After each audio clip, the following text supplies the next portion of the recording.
So, ito yung unang steps. So, maglalagay lang tayo ng pattern. So, yung patat sulok. Yung parang patat sulok yung hugis niya. Yung guideline niya. Then, zero close card siya. Yan. So, para siyang may patusok sa tuktok. And then, one guard tayo, open. Ayan, hagod natin pataas.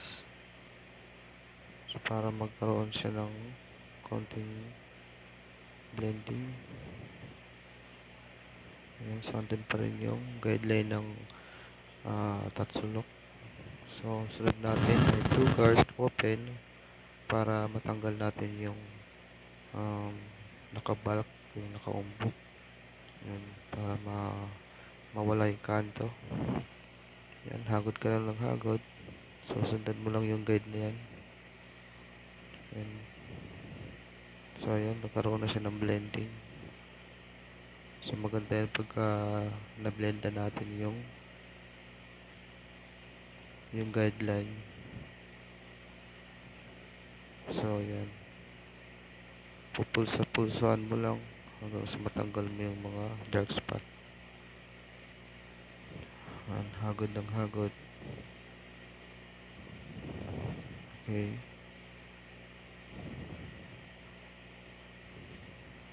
So,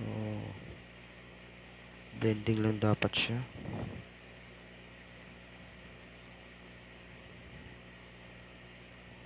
So, yung pang-apat nating step,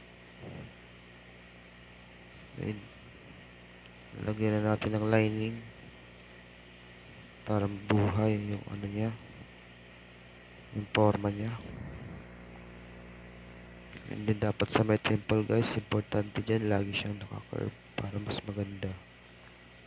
Ayan.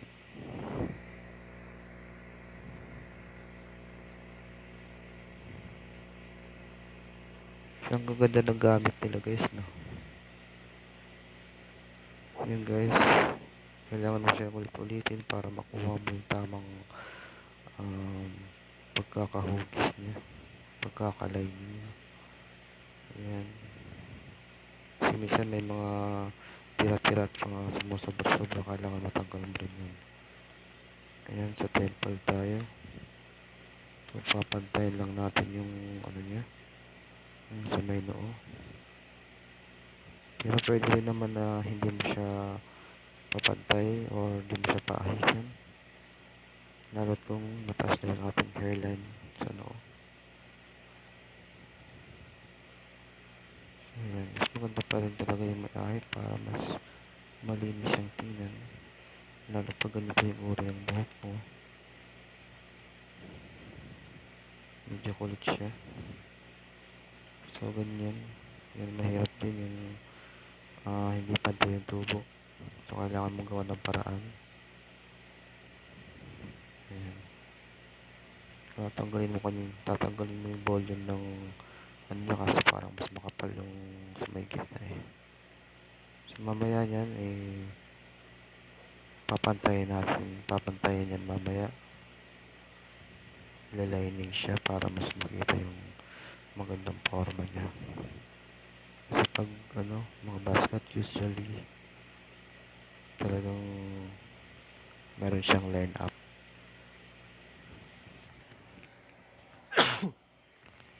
Ito yung tinatawag na Davis cut. Yun ang kasanayang tawag sa pagka-lining ng noo. Davis cut yung pangunahing katawagan. Ayan guys. So,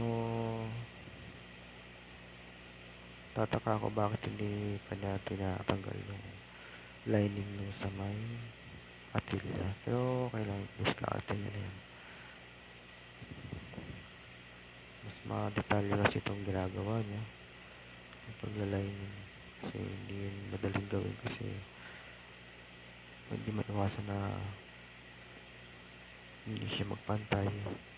So, kailangan pantay na pantay pag tinignan mo sa salamin. Pantay yung lining niya sa temple, sa may noo, Kailangan makikita mo talaga yung detalye niya. So ayan, binubura na niya yung yung lining na ginawa niya kanina, yung pattern. So ayan, lalaroin mo na lang sa ano sa pag-open ng blade. Open, close, mid, mga ganun na lang gagawin mo dyan hanggang sa matanggal mo ano yung pattern. Ayan, 0.5 guard open. Ayan, hagod ng hagod hanggang sa mag-blend. Ayan, puro lang palabas yung paghagod para hindi siya sumaga doon sa part ng may blending. Ayan, titirahin mo lang talaga yung pinakaano niya, yung pinagmulan niya ng dark spot or pattern. Ang ganda ng mga gamit nila. Ayan, habulan mo siya ng zipper guard na ay lever close. Ayan, para mas mabura mo talaga yung yung pinaguhitan ng pattern. Ayan, ang ganda niya, ang ganda ng blending niya talaga, napakahusay. Oo, napakaganda ng blending, ang ganda ng gamit,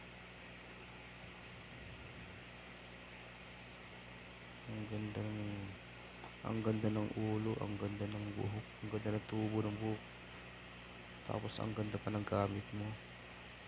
Sulit talaga yung mga ganyang results.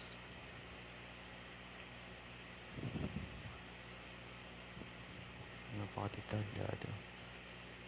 So ayan guys, ang bilis ng before and after, pero hindi yan ganun kadali. Dami niyang prosesong gagawin para ma-achieve yung ganyang resulta. Kaya hindi ganun kadali magupit guys. Kaya huwag na natin babaratin yung gupit kasi ganyan kadetalyadong gupit, mahirap baratin. Kung ganyan ba naman kagandang gupit, napakalinis. Nakakahiya pang baratin yung ganyang gupit. Ang linis. Tapos gusto mo 50 lang yung bayad mo. Ayan guys, yung before and after. Ito yung pinakamalupit na buzz cut. Napakaganda ng blending sa gilid, detalyado yung nyo, yung cantilever cut sa may noo. Ang lupit guys, napaka bagis. So ayan guys, hanggang dito lang ating